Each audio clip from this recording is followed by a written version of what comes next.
Let's learn 10 lines on Pongal. Here we go.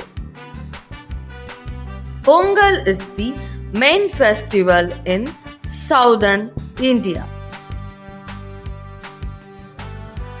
It is a harvest festival.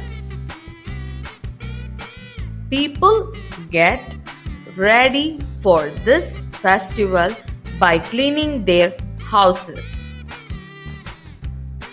The festival is dedicated to the sun god Surya. Pongal celebration continues for over 4 days. Bhogi Pongal is celebrated on the first day. Surya Pongal on the second day. Mattu Pongal on the third day. Kaanum Pongal on the fourth day. Pongal Day is celebrated as Thanksgiving Day.